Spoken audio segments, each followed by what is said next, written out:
Alright, welcome back to another video of the Target Interview Program, Target Interview Experience. Let me see. That's just yep, so I was talking about these samples, and of course we had a couple of them on the bus tonight, like I said, right? It's the way they target me. I could tell, when I took out my phone in my pocket, they start kicking their feet out, particularly if they're wearing black shoes. They start kicking their feet out. And I'm like shaking my head like, look at these Sambos. Like, look at these Sambos. These Sambos. Right? Anyhow. So, I was going to say something. I was on the bus just thinking of something. Hold on a second. I'm gonna pause this. If I remember, I'm gonna start recording again. All right, now I remember. So Pamela knew Ethan has an appointment today with his therapist online at 7 o'clock. She knew this. And you would think that she would make it a priority for her to get home in time. No, he got home and he went to sleep. He was tired, he went to sleep, so he ended up missing his apartment. So she's telling me this, and I'm just like, what do you want me to do? I said, I understand your career is important, but your kids are also important. Okay? Your kids are important. But this is how they condition in these modern day black women, right? To put their career first over everything. Even their children. All right? And I said, you can't blame him. Again, you're the parent. I don't understand, like I said, for a lot of these Negropean women, having kids when they're babies is an accessory, right? Because they get the attention, right? But when that's over, when the kids are growing up and they're grown and they've dissolved their relationship with the children's father for whatever reason, right? Because they put career and leisure over raising their children in a good way. I'm not even gonna say proper way, but in a good way, in a way that they're educated, in a way that they help them to develop good study habits, good reading habits. They don't do that. Kids turn they go to 6th grade and that's it. They go to a teenager, that's it. Now you raise yourself. Okay? You know what I'm saying? I constantly hear her talk about they need to get their life together. Like, they're children. What are you talking about? They're children. Oh, they need to figure it out. I'm like, you know what I'm saying? It's like, the detachment.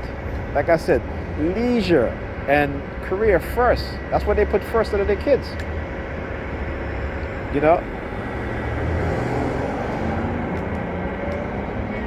Like I said, our community needs a serious mind transplant, one that's away from religion, one that's away from always want to have fun all the time.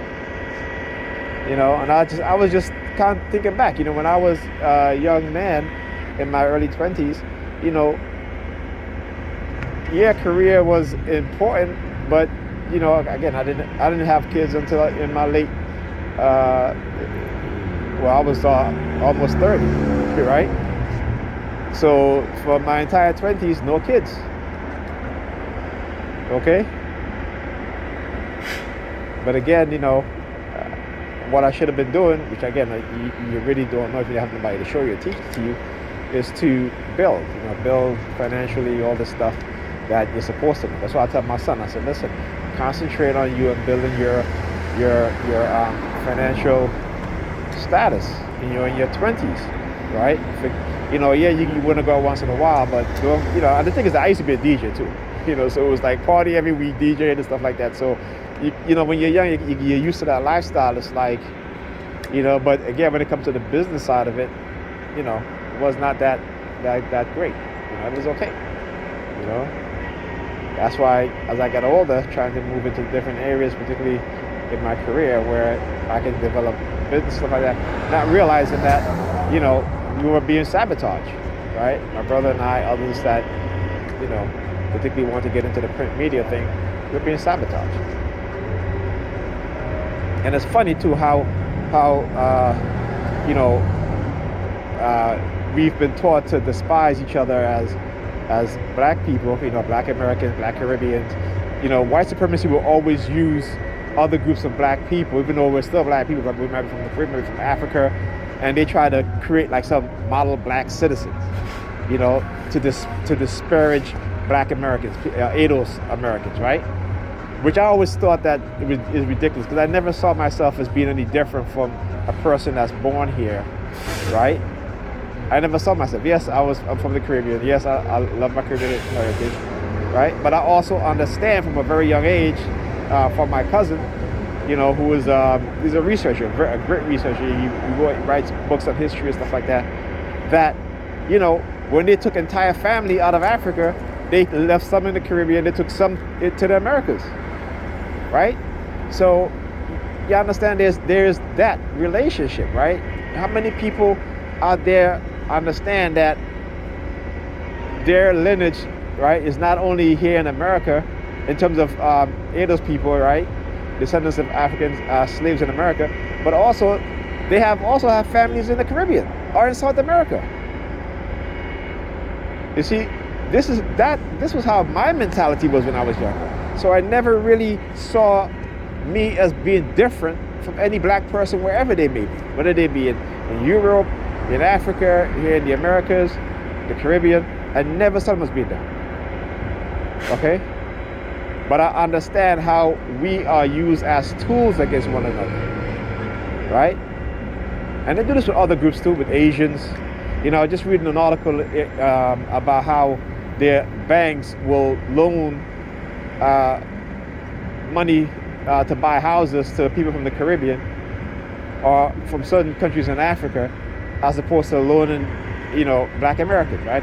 ADOS black Americans, right? You know what I'm saying? You know what I'm saying? They constantly play the division game, and we fall for it. And it isn't until you begin to understand what's going on, but you need to know this from a young age. That way you're prepared. So when you go out there in the world, you are prepared to handle the manipulation, the tricks, the tactics, so that you'll know. But how many of us are taught these things? You know what I'm saying? This is why, like I said, I teach my kids the truth. I don't tell them a lie. I tell them about white racism. You know what I'm saying? I have my son, one of the books that I have him reading, and I got to, over the weekend, I got to make sure he continues to read it, is a book called The Dichotomy of Black Consciousness, right? Now, when I was younger, I never had books like that to read. Nobody told me about these books. You got a whole bunch of books out there written by our scholars. Look at these clowns. Look at these clowns. She comes up and she looks at my hand. Look at these clowns. Anyway, let me get back over here. So, like I said, no, they constantly use division, right? To where we deny our blackness. I'm gonna speak about the Latinx people now, being that they're here. So if you're from like South America, or if you're from Puerto Rico, you think that you're not black, you're black. It's part of your history. You can't deny it, but they deny it. If they go get a DNA test, they'll see that they're black. They also, have African blood running in them.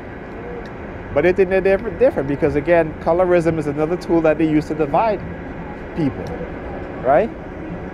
And what they don't understand, that love of that light skin, that fairness, right? But it's actually, you will look older faster and sooner in life than if you were a heavily melanated person. All right? And if you're a heavily melanated person, that melanin is your superpower. That melanin gives you the ability to process information faster than those who don't have as much melanin as you. Right? They don't tell you that stuff. Okay? Why? Because again, it's the hatred of the dark melanated people, because they understand that, you know, these are the real superheroes. Okay? And their biology tells you that.